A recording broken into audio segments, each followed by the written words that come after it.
here we go. Okay. Sorry about that, everybody.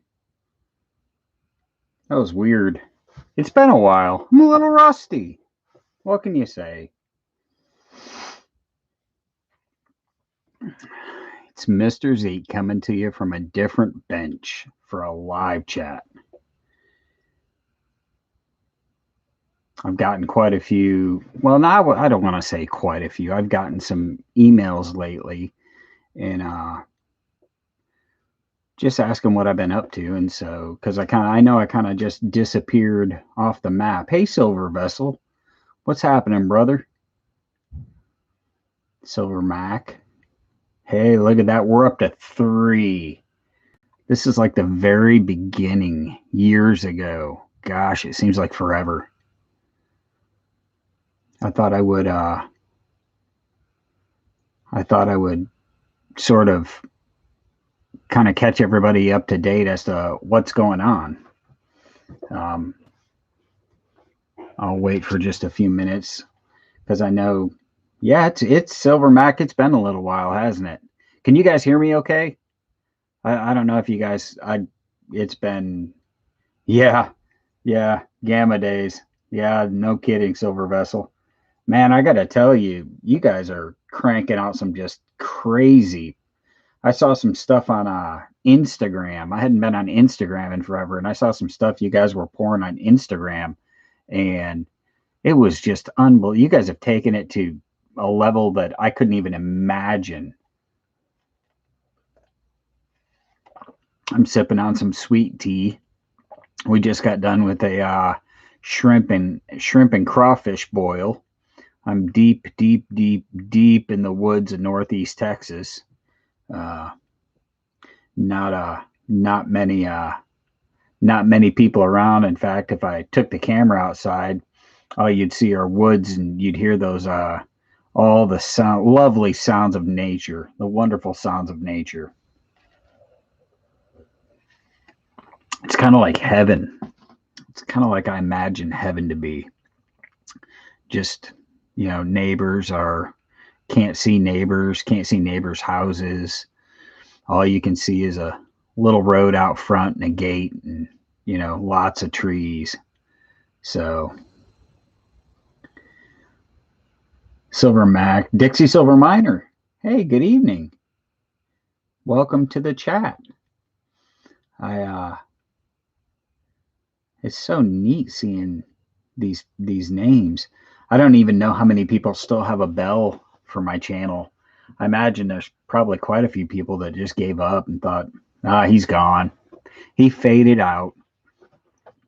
And the reality is I did there for a little while. I had a lot going on in my personal world, the real world outside of the screen and the camera. John Z, he's still got my bell hooked up, so it rings when he gets a notification. But yeah, I checked out for a while. I had some, like I said, I had some stuff on this side of the camera I had to handle and take care of. Had to make some life decisions, sort some things out, and this is where I ended up, deep in the woods of Northeast Texas. It's beautiful country, huge trees, very few people, and I actually, haha, John Z, you're awesome. I'll never lose my best bells like Zeke and Vessel. That's awesome. So I don't really know what's going on in the community. When I kind of pulled the ripcord, the community seemed to be sort of, I don't know, it was just sort of in disarray, and with everything going on, like I said, on this side of the camera, I went ahead and pulled the ripcord and had to focus on my own individual life and where it was going and what I was going to do. I kind of reached a point where I realized that, I had to get busy living, and so figure out what I was going to do. So I ended up, most of I was living in Oklahoma. My family and I were living in Oklahoma at the time, in the raving metropolis of Oklahoma City. And that just, man, it just got to be crazy.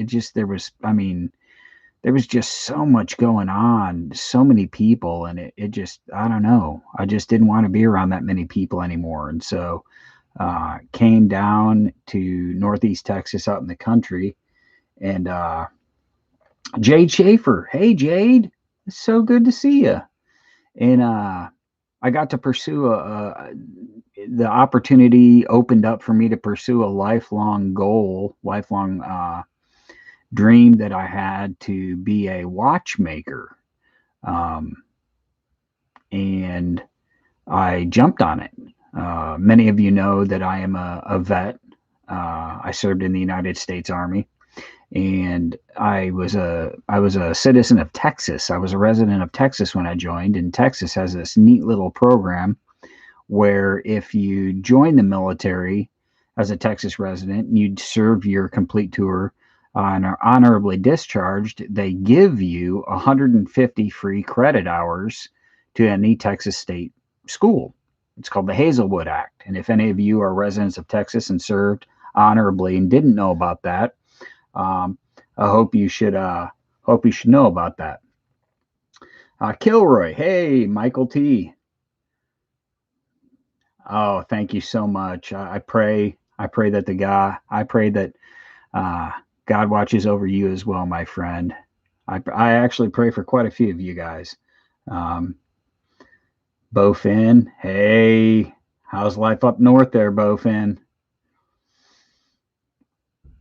So, but anyhow, and I did a lot of praying and a lot of soul searching as to what I was going to get to do, and then this opportunity opened up, and it was it's always been a lifelong passion. I think there were a couple of videos back in my silver pouring days that I did when I got a new watch, or I did a real quick time check, and it was always kind of there lingering in my mind.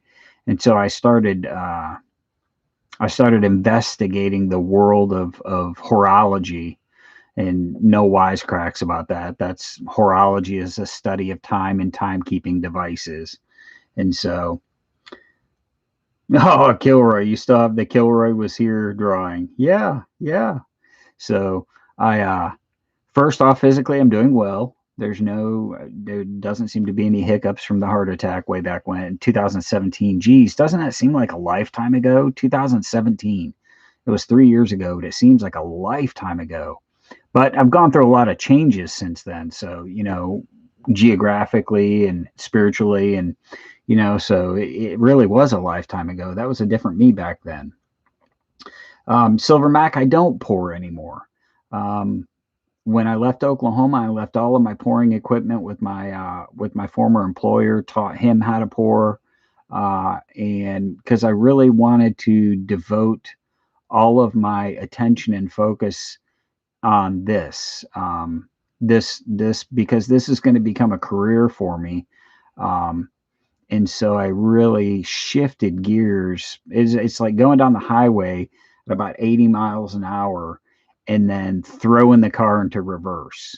And so I do still have silver. I do still have a passion for metals, but I didn't think it was fair to try to do two things at once, especially one like this that demands so much attention. And so, I honestly, I don't even have a single pour that I did, from when I was pouring. I kept nothing. The last few pieces went, out. I think I got a couple of emails and people were like, do you still pour? And I happened to, when I was moving, I was going through the vault and found a couple of pieces, and I let them, buy those pieces, just because I didn't have any interest in holding on to. I do still have my stamps. I kept my stamps. And so in the event that there was a resurrection of pouring, which I can share with you guys, it will be at least a couple of years. This program that I'm in now is about a 2-year program, and then I give myself about a year to get set up. And Kilroy, you're absolutely right. I reached a point in my life when I realized my own mortality, and there's nothing like, getting a really bad case of heartburn and then waking up in the hospital being told you had a heart attack, not just a heart attack, but a widowmaker, um, to make you realize your own mortality. And so, but all is well. All is well here. That got me back to my spiritual roots, and that got me back firmly grounded where I needed to be. And so, um, I was active. So if anybody had any questions, uh, then I could answer them real time instead of typing answers into the chat. What you guys are looking at through my camera is my little home bench that I set up at spring break time, when we departed from school, thinking we were going to come back to school, and then all of this mess hit, and I was fortunate enough to have stockpiled my own personal set of home tools to work on watches. And so I set myself up a nice little bench. Um, yes, John Z, rough, but there it is. Silver vessel, man, you've got one of my biggest pours, um, if not the biggest pour of all time. Uh, so I actually ended up having all the tools necessary to build watches, and I thought I would. What you're looking at right now is the first. Well, there's one that isn't here that I sold to a coworker. I actually built it for him when I was still in Oklahoma. The rest of my builds are here, except for the one on my wrist, and it's really, I've grown attached to it. I don't think I'm ever going to let it go away. And but everything else is here, and I just thought I would kind of talk through a few of the pieces. These are the world of wristwatches. I know a lot of people today don't wear wristwatches. They check their cell phone for time, or they ask somebody for the time, or they just look at the dashboard of their car.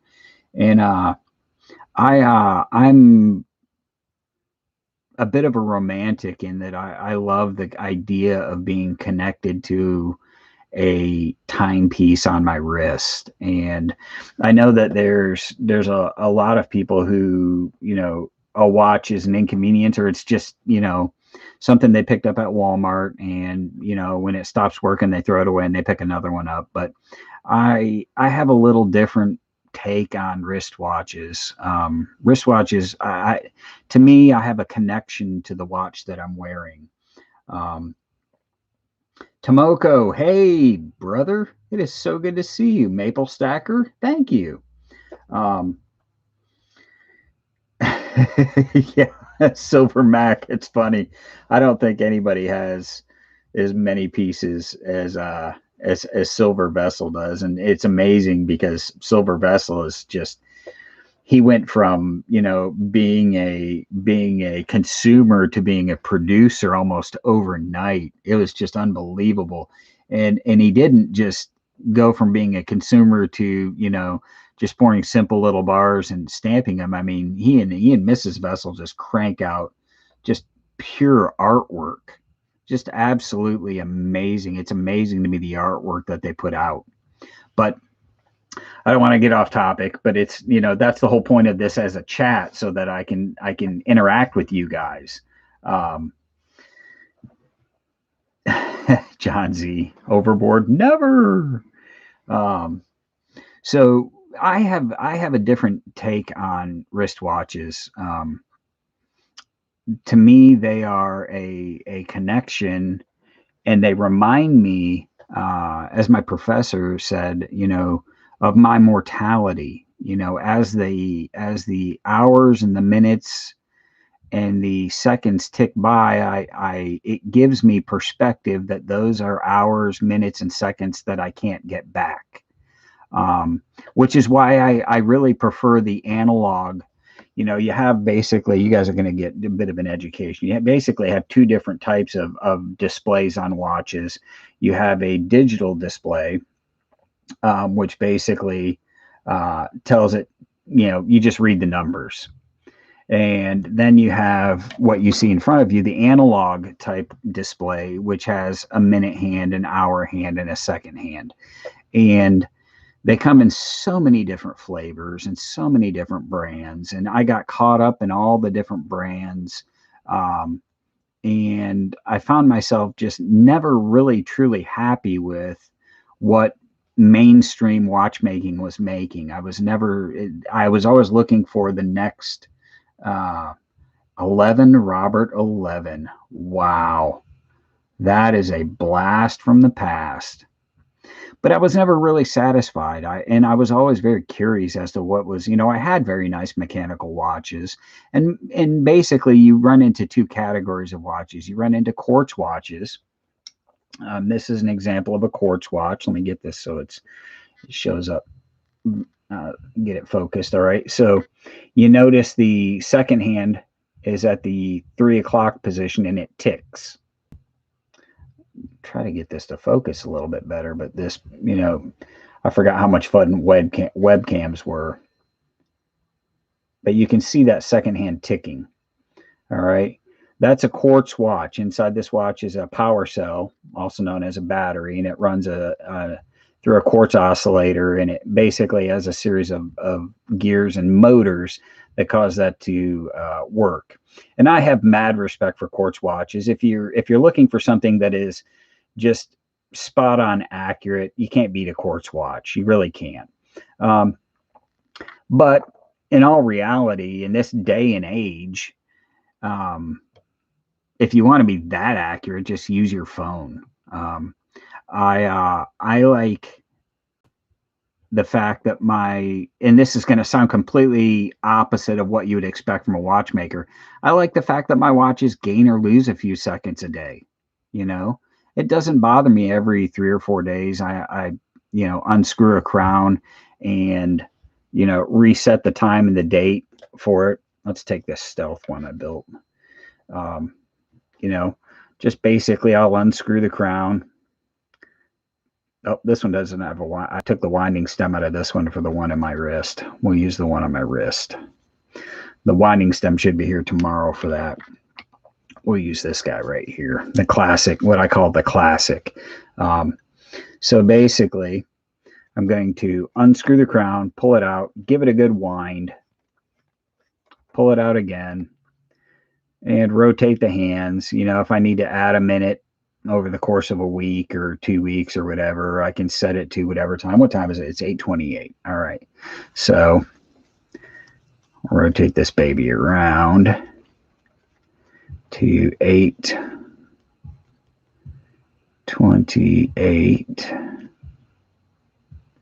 And then I will pop the crown back in and screw it down so we get some good water resistance. There we go. And that doesn't bother me. I also love the idea that inside of the wristwatch is a living and breathing mechanism. You have your oscillating weight. These are all automatics, meaning, and what that basically means is in a mechanical watch, you have a power source. It's called a mainspring, and it's housed inside of a barrel. And that mainspring slowly unwinds. And in the old days, you had to rewind that mainspring via the crown. Well, modern days, most mechanical wristwatches are going to have that oscillating weight that you see kind of rotating, and it's actually it's an illusion. The oscillating weight isn't moving. The oscillating weight is following gravity. The watch is moving, and so. But I love the idea that inside of the watches, you have hundreds of pieces. Literally, I mean, I was watching a video the other day that had a wristwatch with multiple complications. So we'll answer that question right now. At its heart, basically, a watch tells the time. Anything it does beyond telling the time is known as a complication. For instance, this particular wristwatch, I'll I'm going to see if I can get it to focus better than that, because this webcam is. I remember when I bought this webcam, I thought it was the cat's meow, but then I remembered how crappy it was to focus. We'll grab something that focuses a little bit, or that's easier to see. Okay, so like on this one, if I can get the crystal from. Okay, so basically it tells the time, but at 3 o'clock there's a date window. Man, I've forgotten all the tricks it was to getting things to focus. Come on. There we go. Oh, and I had it and I lost it and I had it because there's a lag. But that little date window that tells me, okay, the 28th, that's a complication. Well, the other day I was watching a video on a watch that had, I can't even remember how many complications, but internally it had over 1,100 parts. And that just blew my mind, because most of these watches have a couple hundred parts. And to have a wristwatch that, 1,100 parts. And I was watching the gentleman assemble it. This was over in the Dura Valley in Switzerland, where is sort of the heart of watchmaking. And I was just floored by it. But somebody just asked a question about magnification. How big is your magnifying lens to see those parts? Okay, so I basically, at my level right now, I have 2 magnifications. This is what's known as a watchmaker's loupe. This is believe it or not, you actually train your eyes to use a loupe and to see. I've had to retrain my eyes on how to see correctly and how to see little things. For instance, let me see here. I have this 4-power loupe, and then for inspection purposes, this is an ASCO Swiss made. This is a 10-power loupe. And so, but my instructor oftentimes will look through a 20-power loupe, like if we're doing oiling of the internal workings, to give you guys an idea for how fine the work actually is. This is an oiler. And basically what I do is I get a dab. I don't even know if that's going to show up on the yeah, you can't even see that on the camera. I'll use this loupe for a background, see if that shows up then. The tip of this oiler is measured in microns, which is 1,000th of a millimeter. And that's what we use to put oil in the strategic locations inside of a watch movement. And so, yeah, and I Silver Mac, the $20,000 Rolex.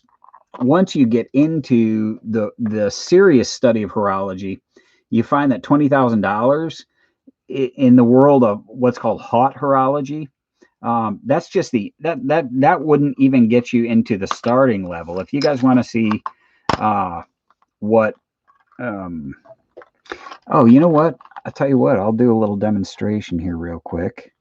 So this is called an oiling pot. All right, this holds the oil that we use, and there's multiple different oils. But to give you an idea of when we're oiling a watch, when we're oiling one of the jewels, which is another common misconception, they're not precious stones. They're actually synthetic rubies. They're put inside the watch at strategic points to reduce friction. But what I will do is I will pull the lid off of my oiling pot. I will dab my oiler like so. And in case you didn't catch that, I actually, believe it or not, there's actually oil on the tip of this oiler now. There is no way that this camera, because I don't even have focus on this camera. I wonder, this could be, we're going to experiment here. I don't know how this will work, but I can see what you guys are seeing. I don't have a loop on or anything. So if I put a loop over the lens of and now I bring this oiler up close, there you go. Let's see if I can. Oh, it's really difficult because with yep, you see that little tiny bit of oil on the tip of that oiler. That's under 10 power magnification, and it's still that small. Pretty cool, huh?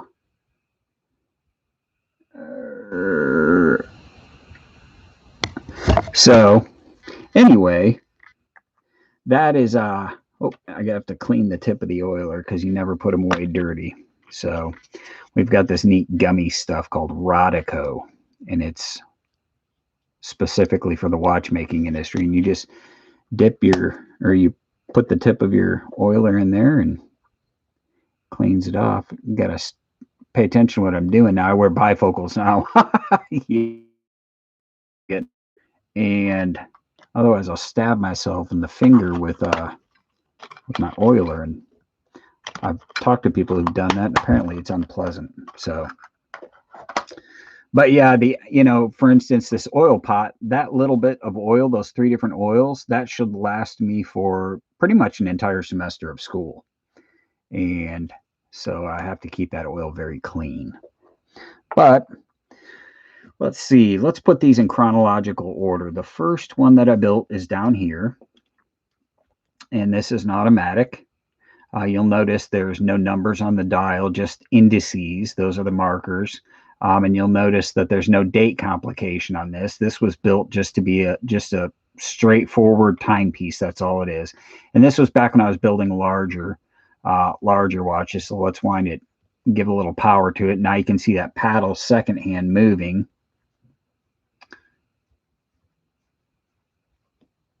And then we'll screw the crown back down. I'm not going to bother setting the time on these because I just let them run down anyway.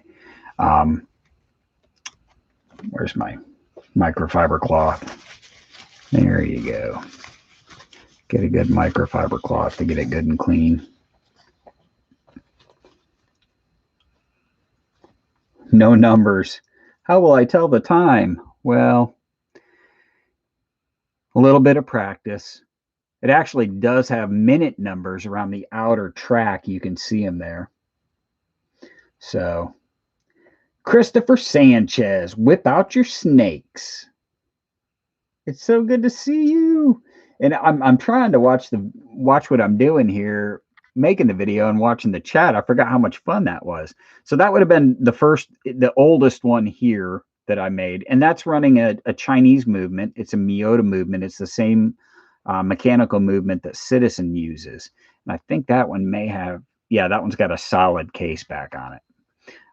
Some of these have what are known as display case backs, so you can see the movement. Others don't. The second oldest, or the second newest, is this guy.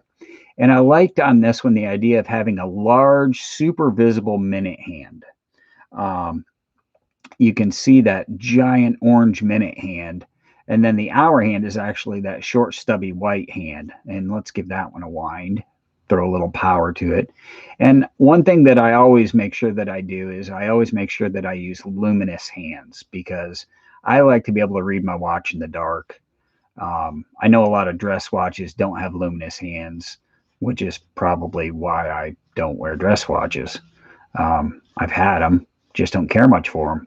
So I want my watches water resistant. I want them luminous. I want to be able to wear them no matter what. And so now that one's got a little bit of power. We'll screw down the crown. This one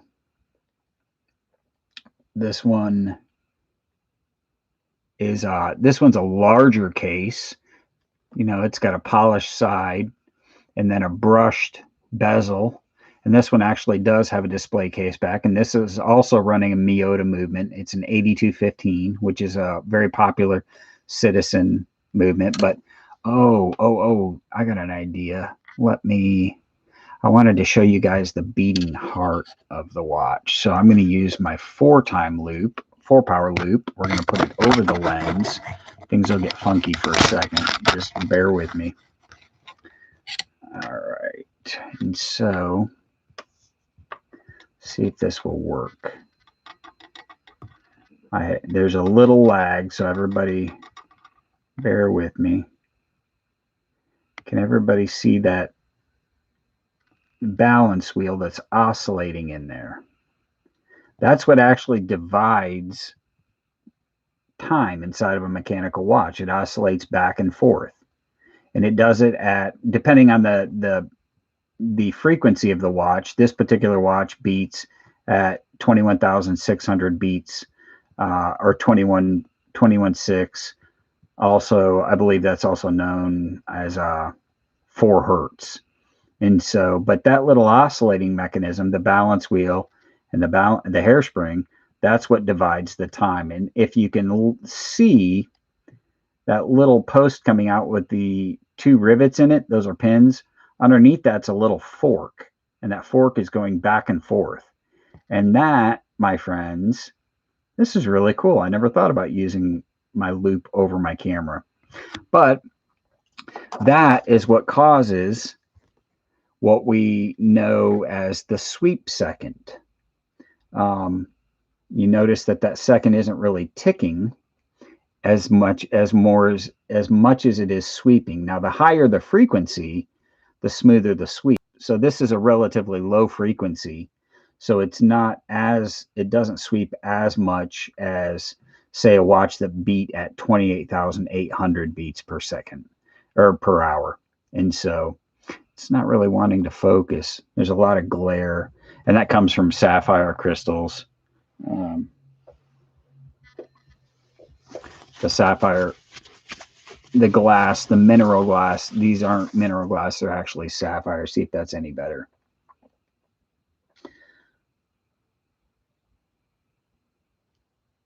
John Z, outstanding way of watch repair. Just bang them on the concrete.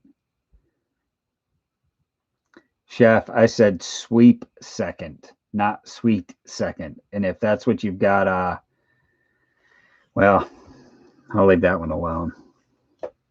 So the only one here that I actually bothered with a Swiss movement in, I'm a big fan of the Japanese movement. Seiko actually puts out some just stellar movements, but the only one here that I bothered with a Swiss movement is this one here, and it runs an ETA movement. This is what I call the classical, just because I think the dial and hand combination is a very classic look. It's very simple and very classical, with the engine turning in the center and then the outer markers and sort of that cream color. I thought it looked good with a nice brown band. It is a screw-down crown. And this is when you talk about watches, oftentimes you'll talk about the size of the watch. This is a 36 millimeter watch. And growing up, I always thought watches like Rolexes were huge watches. But believe it or not, this is actually the average size of a men's Rolex wristwatch, is 36 millimeters. And this case is not much different from your average Rolex style case. It was really modeled after that same shape. Now, this is your Swiss movement inside here. This is an ETA movement. Has all the same basic components as the Miyota movement, just a little bit different aesthetically. And so that's classic. And I put it on a very thin classic leather strap. It's so funny, all of these, I build them, I wear them, and then I put them away.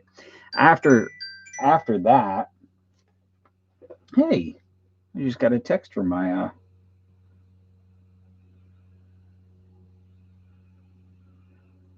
professor. We watch a lot of videos in class, and so not in class, when we're out of class. Then I got into the idea of what are known as Flieger watches. Flieger watches, Flieger is German for flyer, and Flieger watches during World War II were very specific in how they were laid out, and it was dictated by the Ministry of Defense in Britain. And basically, essentially, your basic Flieger watch would look a lot like this. Now, this is built on essentially a Seiko case. It's a smaller watch. This one is a 38 millimeter, and that's from here to here. And so basically, they wanted a black dial, easy to read numerals, luminescent hands, and an easy to read second hand. Now, this is a modern take on it because the original Fliegers didn't have a date window. They didn't need to know the date, and they were issued the watches and they returned them when they got back from their missions. And so this one is a windable. So if I give it just a little bit of winding, get a little bit of love here, we'll start to see that second hand start to sweep. And there she goes, purring away. I like all of my watches to be hand windable, and it's also what's known as hack setting, meaning if I pull this crown out, the second hand stops. So I can synchronize this to any watch, any other watch, or any other known time standard. Um, yeah, I remember the Swatch watch. I still have one. Actually, it's funny you mentioned that because I have a Swatch watch right.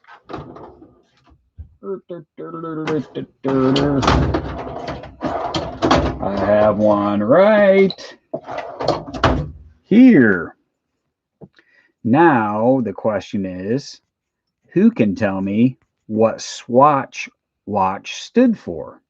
Swatch watch was actually, and they are the, if not the largest, one of the largest two watch companies in the world. Swatch is the Swatch Group owns just an insane amount of real estate in the watch industry. The movement in this watch, the ETA movement, the ETA movement in this wristwatch is actually made by um, the Swatch. It's part of the Swatch organization. So in the side chat, I'd like to see. I'd like to see who knows who can remember what Swatch stood for when it first came out. Good guess. Good guess, Silver Vessel. Silver Vessel guess Swiss watch. That's not actually what. This came at a time. Switch watch. Christopher Sanchez. That's another good guess.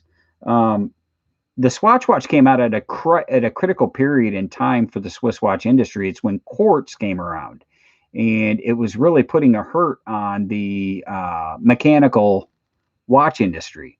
I mean, serious devastation. Like a third of the country was out of work because everyone thought, well, why would I mess with this thing that I've got to wind or I've got to, have serviced and all this jazz when I can just buy one of these and I don't have to mess with it anymore. And the Japanese really, really, really did a number on the Swiss industry. Switch watch, silverback, Swiss and the Chinese. That's a good one. All right. You want me to just blurt it out what Swatch stood for? Anybody? Bueller? Bueller? All right. So Swatch actually stood for second watch. It was meant to be, they introduced it as your second watch. You would have a luxury watch, but then you would have an everyday knockaround Swatch watch, second watch. That's what Swatch stood for when it came out.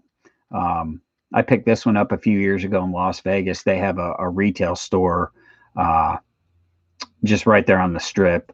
And I got all reminiscent and got all, teary-eyed about my childhood and my first wristwatch, which was the Swatch Jellyfish. You could see through it. So we stepped into the Swatch boutique and I picked one of these up. I actually picked 3 watches up, but I've given 2 away as gifts. And so, but it's quartz because you can tell because the second hand is ticking. And Swatches, they're constructed very uniquely. They have a 2-piece case.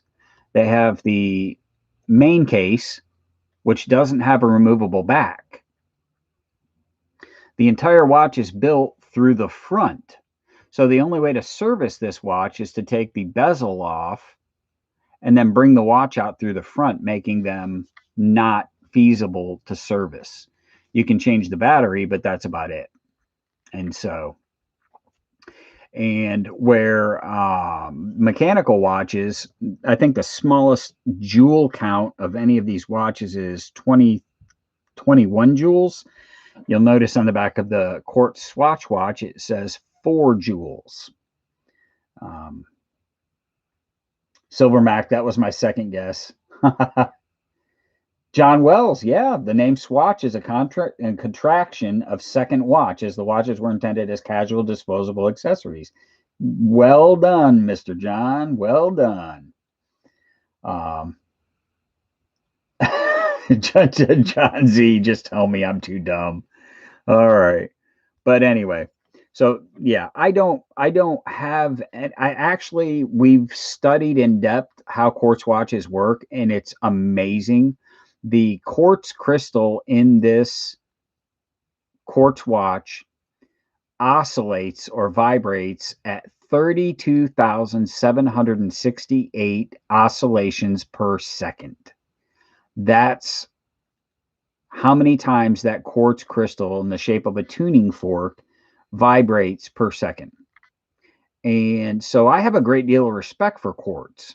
Uh, as far as accuracy goes, they're almost impossible. A lot of folks have a misunderstanding about the atomic clock. Even the atomic clock uses a quartz regulator to divide up the time. And so, but getting back to the Flieger watches, I got this wild idea that I would build a night Flieger and a day Flieger. Um, these aren't true Fliegers, because true Fliegers, these are 38 millimeters. The original aviators watches in World War II ranged from about 48 millimeters to 55 millimeters. So imagine wearing a watch that size on your wrist all the time. That's about the size of a Flieger, the original Flieger. That's just a casing cushion. But that's about how big the watch would have been. They were massive. And so even by today's standards, they were massive, but they were a tool. And so I don't like wristwatches that big. I just, it's not my style. And so I like the smaller, more what they would call a gentleman's size watch. And so I built a night and a day with small variations, but the same dial, just different hands. And so this one has a larger crown on it. I find it a little bit easier to wind. And so the last one, well, the last one that I built is the one that I'm wearing right now. It's designed after a British military watch. If I can get it to focus, it's all steel. Come on, focus, focus, focus. There we go. It's all steel. It's an automatic. Designed that broad arrow at the bottom signifies It's the British military required the broad arrow. John Z is asking, what was the thing that I was just holding? Are you talking about this? Is this what you're referring to, John? Slacker Stacker, welcome to the watchmaking bench. John Z, is this what you were asking? What it is?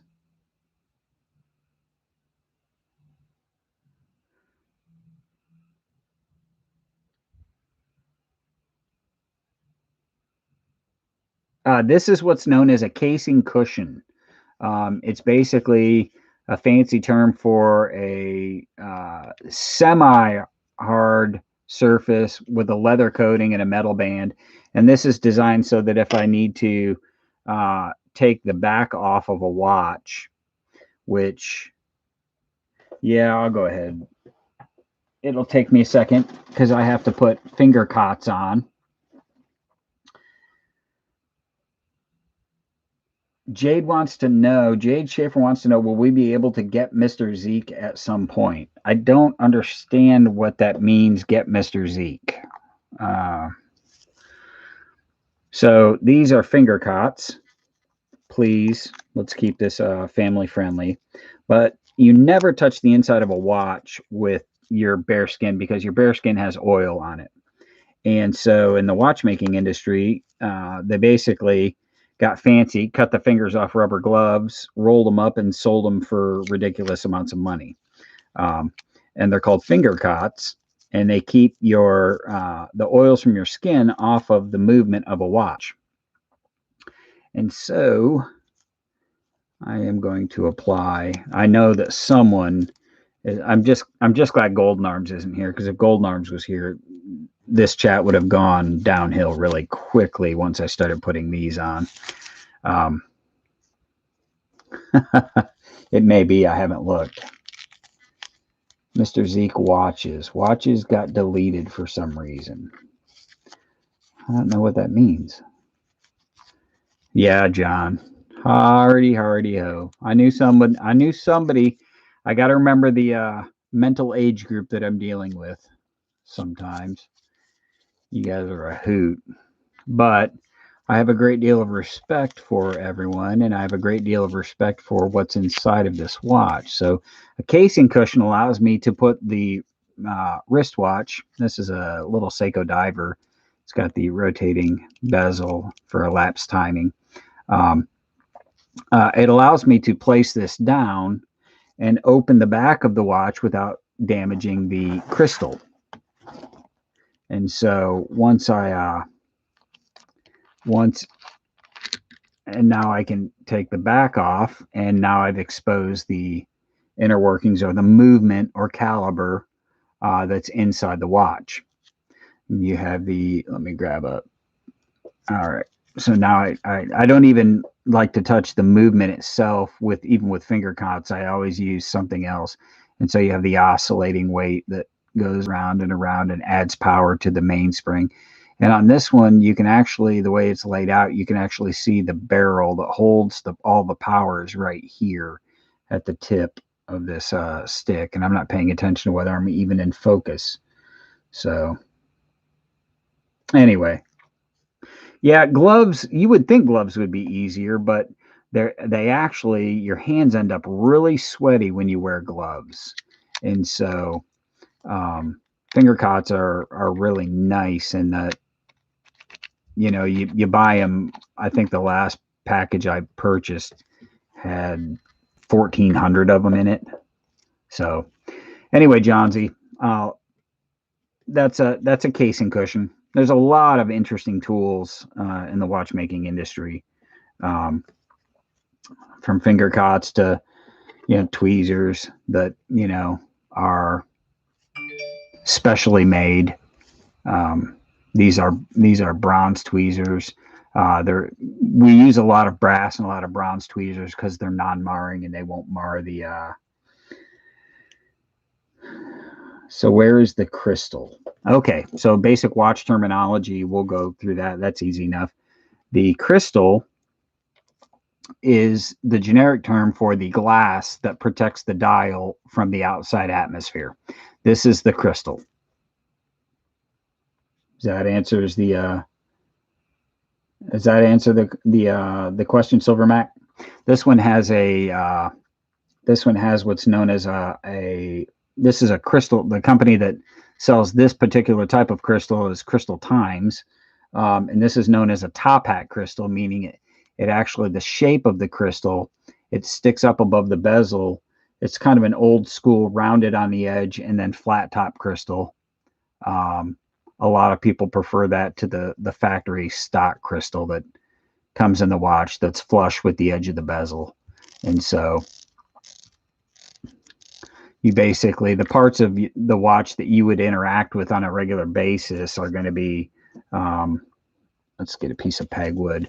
You've got the case, which is the body that holds the movement inside. On a diver watch like this, you're going to have the rotating bezel here. This is known as the crown. That's the part that you set the time and the date and the day. And if it's a mechanical windable, you will wind the watch via the crown. Movement holders. Oh yeah, you guys got to see these things. These are awesome.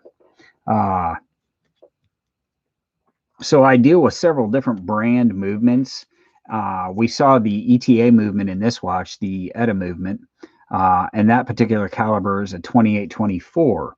And so when working with the movements, just the movement by itself, when placing the dial on and placing the hands on, we use what are called movement holders. And these were actually made for me by a great friend in the community.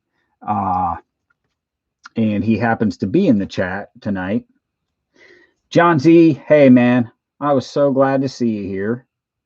It's awesome, and I hope to be doing this more often, unless everyone's like, okay, we're bored, and then they pop out. So he made me a couple of these things. One of them is AWOL right now. I don't know where I set it, but essentially, let me see if I can. essentially, basically, yeah, two of the same words. Or I don't know that I have a loose movement right now. Actually, yeah, I'll tell you what, we'll go ahead and uncase this and we'll set it in the movement holder. If that's all right with everybody. Does anybody mind? Not bored, but really want a Mr. Zeke watch now. Actually, these are all available. None of these are spoken for.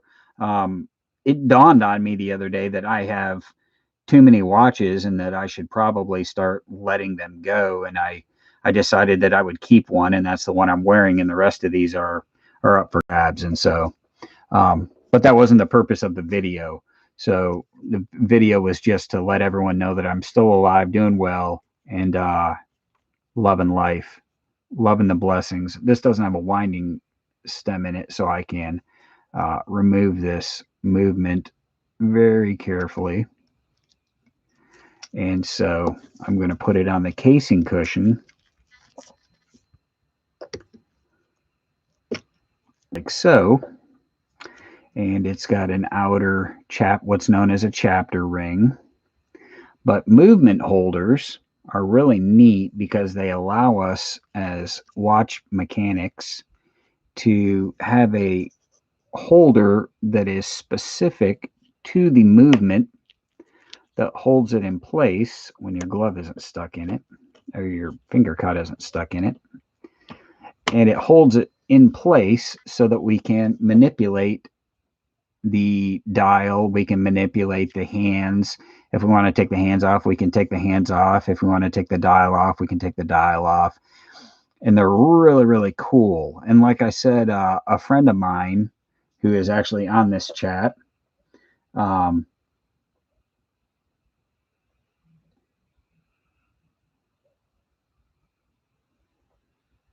sorry, I was just catching up on the comments on the side chat. I have a whop in 52 minutes, 16 people have jumped in. It's awesome. I love it. I don't know king and queen stacking. I've been out.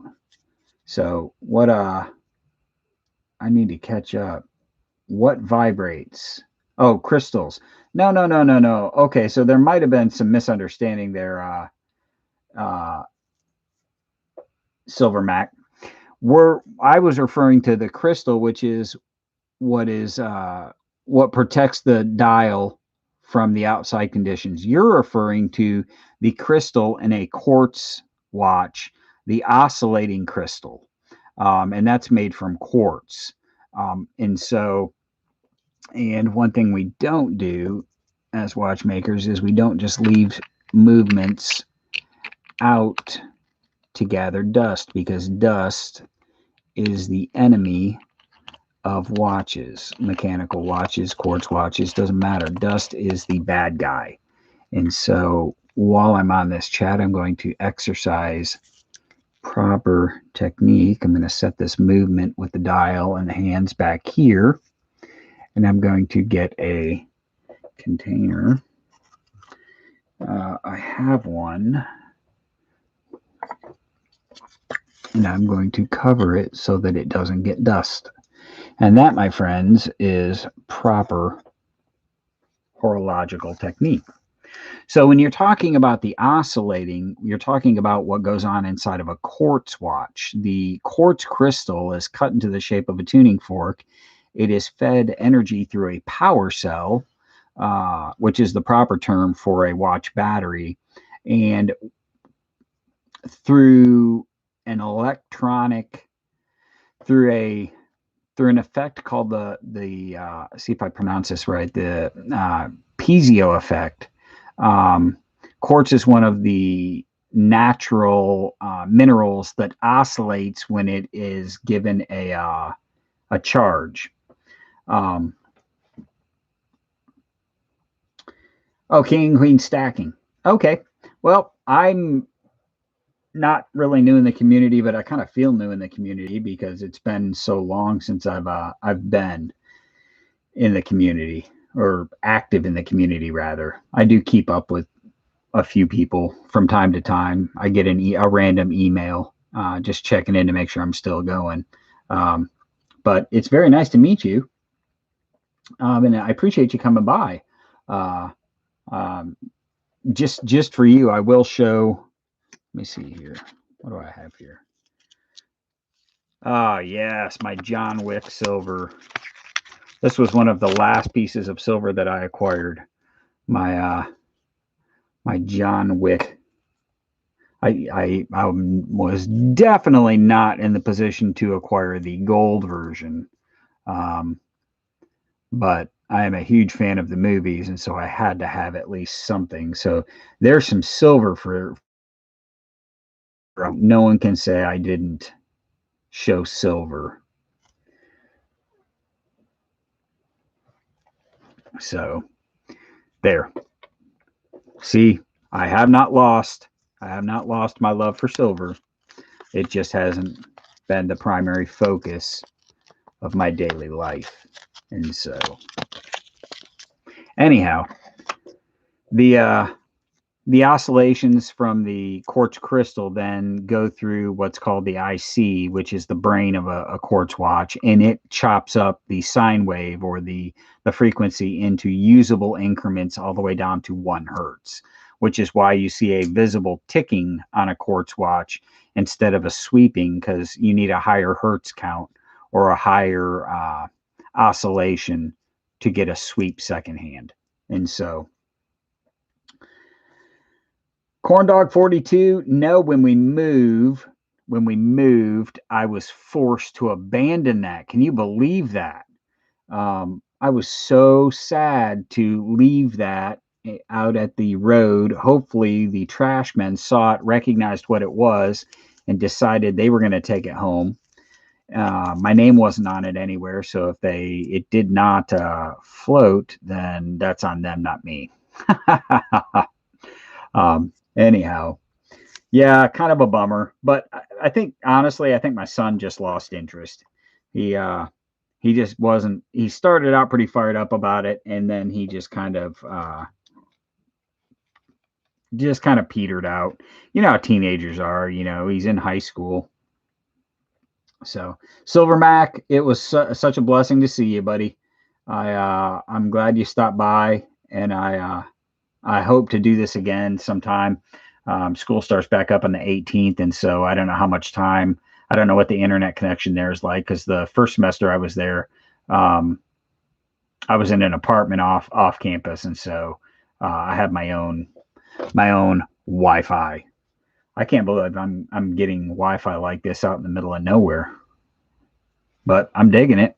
So anyhow, anywho. That's what Mr. Zeke has been up to. He has been alive. He has been well. He's been very blessed. He's just walking the path and going wherever God leads him. So, in the meantime, does anybody have any questions? I just wanted to say hi, and I didn't expect it to run this long. Anybody have any questions for me? The chat seems to have died down. There's 12 watching now. Perhaps this is a good time to call it good. If I don't see any more comments. Oh, Jade Schaefer, do I still collect knives? Yeah, actually, it's funny you say that, because I always have one laying around. Here's an Opinel Savoie France. I always try to have an Opinel around. Christopher, thank you. Thank you very much. I am around, and I'm going to, I'll tell you what, I'm going to do this right now. I'm going to put my email address in the chat here. And I'm just doing this so that if any of you guys ever wanted to reach me to check up on me or say hi, you can always get me at that email address right there. And so it's in the chat on the side. Chef, I can't answer that question. I'd like to answer that question. I do miss pouring, but as you can see, there's a lot on my plate right now, because the mechanics of watches are only part of what we're learning. We're learning actually the theory behind every piece inside of a mechanical watch, and so there's a lot of my gray matter is really focused on watches right now, and so. Um, it most likely will probably be a couple of years if I fire the pouring bench back up. It'll be a couple of years probably safely. So, John, good to see you too, brother. It's good to chat with you. And so, I if anybody has any inquiries about to any of these particular pieces, I'm not attached to them. I just they were good examples. I have other name brand watches that I don't particularly wear. This is a Mercer. I'm sorry. This is an American-made mechanical watch, and it's just one that I accumulated. It's their airfoil, accumulated it along the way, and I don't like it. There's just there are things every time I look at a watch. There's something that this one is too big. It's 42 millimeters, just too big for what I like to wear, and so and I've got here's a neat Dan Henry. This is what's known as a mecha quartz. It has a quartz movement, but a mechanical chronograph, and they're mated together. And so it's a very interesting concept. So I do end up collecting a lot of different stuff. Casio watches. Are you kidding me, brother? I've got Casios all over the place, man. Look at that monster tough solar Protrek. I appreciate that, Chef. This thing right here, I've had this for 20 years, actually. 15, 20 years almost. Is this one a tough solar or just a Protrek? No, this is a tough solar. Yeah.